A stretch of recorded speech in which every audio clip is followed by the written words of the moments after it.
In Your Health Matters, it is World Mental Health Day. And here in the U.S., we are less than a month away from the presidential election. Now, this is a critical time when political conversations and anxieties are at an all-time high. We felt it for sure, right? So I'm joined by Dr. Supriya Gill, behavioral health psychologist with Kaiser Permanente, to talk about how we can all balance our mental health heading into this final stretch of election season. And Doctor, thank you so much for being here. This is a very important time for us to talk about this. What have you seen personally in your past experience, maybe in just the last year, from people coming to see you? Yeah, I think that people are really feeling kind of a loss of control around kind of what's happening in our current political climate.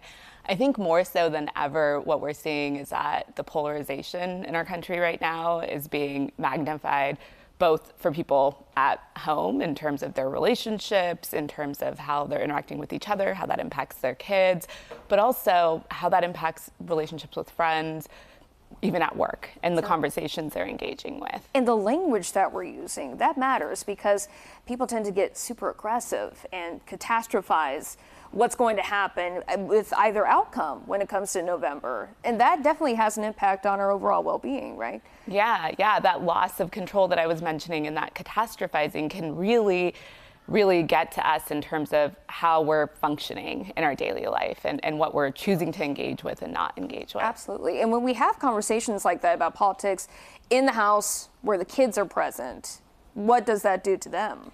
They feel it, Yeah. right? That tone, they feel it. When we are having those conversations, I think it's important, we don't want to go all the way to avoidance where we're not talking about it, we're putting our heads in the sand. That never really is helpful for anxiety.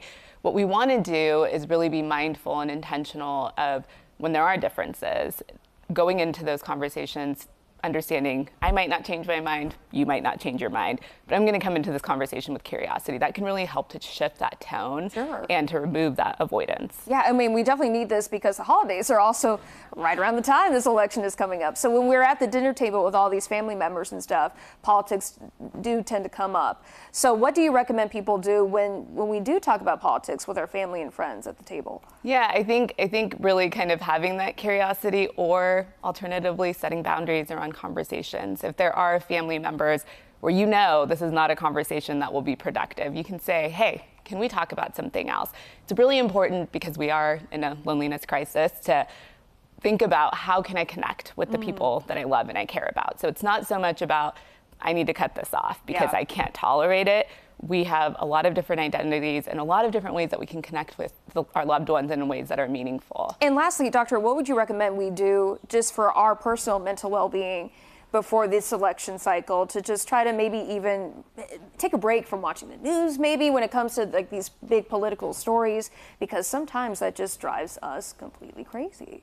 Absolutely. And we are getting this emotionally charged content in so many ways. So it's not just limiting our news consumption, it's limiting our social media consumption. It might be turning off group chat notifications. So what I would really recommend is setting a time aside, maybe not the way you start your day, maybe not the way you end your day, but giving yourself 30 minutes in the middle of the day to watch news, to be informed, but to do it in a way that's contained, where you're setting boundaries and having limits. Right? That's exactly. Healthy, set those limits. Doctor, thank you so much. It's a very important subject, so we appreciate your time coming in here. Awesome. Thanks for having me.